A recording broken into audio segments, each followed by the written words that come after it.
Bugünkü tarifimde sizlere Ramazan ayında Erzurum'un en sevilen tatlılarından biri olan Erzurum kadayıf dolması tarifi hazırladım. Hemen bu güzel tatlının yapım aşamasına geçiyorum. İyi seyirler dilerim.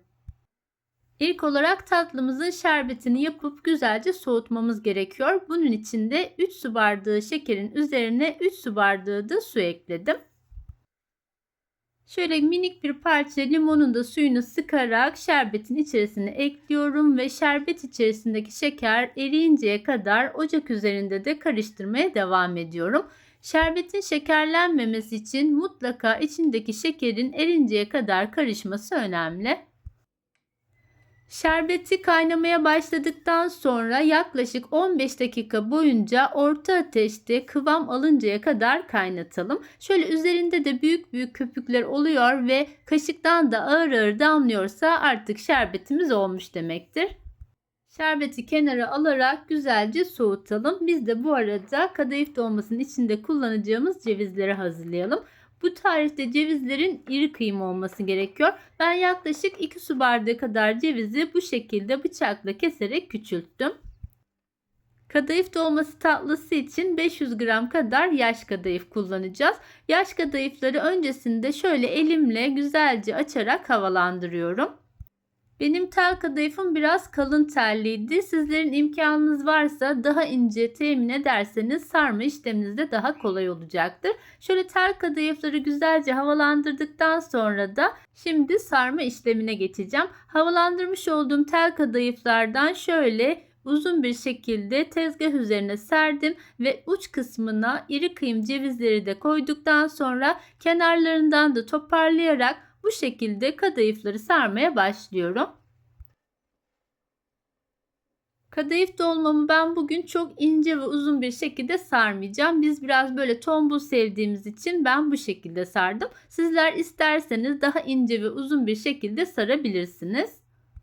Şöyle yakından da birkaç tane sararak size tekrar göstermek istiyorum. Kadayıfları sararken çok kalın bir şekilde sermeyin. Aynı zamanda da aralarında boşluk bırakmayın. Eğer kadayıfları aralıklı bir şekilde sererseniz içine yerleştirdiğimiz cevizler de aralarından çıkmış olacaktır. Şöyle kenarlarını içe toplayarak uç kısmından başlayarak çok sıkı olmayacak şekilde saralım. Çok sıkı sıkı sararsanız kızartma işleminde içi pişmez ve hamur bir şekilde kalır. Bu şekilde toparlayarak tüm kadayıfları sarmaya devam edelim. Kadayıf dolmasının bu kenarlarından kalan kısımları da sonrasında yumurtaya bulayarak toparlayacağız. Onları da çok fazla dert etmeyin. Bu arada ben de bir Erzurum gelini olarak bugün sizlere elimden geldiğince bu güzel yöresel tatlının tüm detaylarını ve tüm püf noktalarını bu videomda paylaşmak istedim. Aynı zamanda kanalımda Erzurum'un içli kete tarifi ve su böreği tarifleri de mevcut. Dilerseniz kanalıma göz atarak onları da izleyebilirsiniz. Evet, tüm kadayıfları bu şekilde sarıp ayrı bir servis tabağının içerisine aldıktan sonra şimdi sıra geldi yumurtaya bulama işlemine. Burada da yumurtaların kokmaması için çok önemli bir püf noktası var. Şöyle 4 tane yumurtayı kasemin içerisine aldım ve içerisine de yarım çay bardağı kadar süt ilave ettim. Tatlıların yumurta kokmaması için en az 2 dakika boyunca seri bir şekilde güzelce yumurtaları çırparsanız kesinlikle yumurta kokusu olmayacaktır. Aynı zamanda dilerseniz içerisine birkaç damla limon da damlatabilirsiniz. Kadayıf dolmalarını yumurtalı karışıma bularken de kesinlikle böyle ortasından daldırarak dolmaların içine yumurtalı karışımla doldurmuyoruz. Videoda da gördüğünüz gibi kasenin kenar kısımlarından böyle elimizle sürterek dış kısmının hafifçe yumurtaya bulanması yeterli ve sonrasında da çok fazla sıkmadan fazla yumurtasından arındıralım. Eğer kadayıf dolmalarını çok sıkarsanız yine kızartırken içi tam pişmeyecek ve hamur kalacaktır. Şöyle nazik hareketlerle çok kuvvet uygulamadan yumurtasından arındırarak ayrı bir servis tabağının içerisine alalım.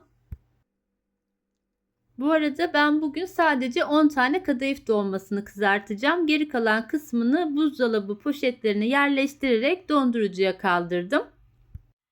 Kadayıf dolmalarını kızartırken derin bir yağ içerisinde ve küçük bir tencerede tavada kızartın. İçerisine 2 su bardağı kadar yağ ekledikten sonra yağ çok kızmadan ısındıktan sonra kadayıf dolmalarını teker teker yerleştirin. Tavaya yerleştirdikten sonra 2 dakika boyunca ellemiyoruz. Alt kısmı böyle kalın bir tabaka halinde kızarmaya başlayınca ilk çevirme işlemini yapıyoruz. Kadayıf dolmalarını şöyle ara ara da çevirerek her yerini eşit bir şekilde kızartıp kenarda bir tel süzgecin içerisine alarak fazla yağını da akıtalım.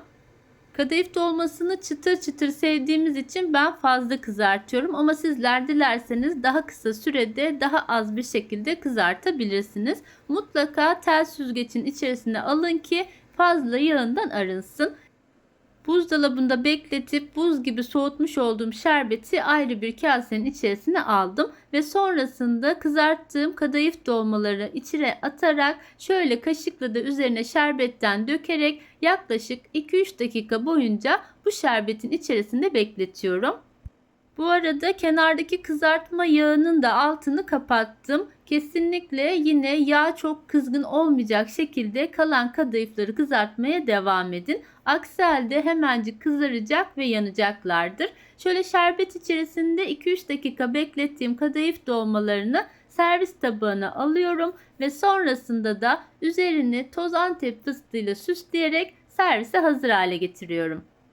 Özellikle Ramazan aylarında Erzurumluların en sevdiği tatlılardan biri olan Erzurum kadayıf dolmasını bugün sizlere sunmak istedim. Umarım bu tarifim sizlerin de hoşunuza gitmiştir. Sizlerden ricam tarifimi beğenmeyi ve görmesini istediğiniz sevdiklerinizle paylaşmayı unutmayın lütfen. Şöyle kadayıf dolmalarının çıtır çıtır sesiyle videomu burada sonlandırıyorum. Başka tariflerde görüşmek üzere. Hoşça kalın, sağlıcakla kalın.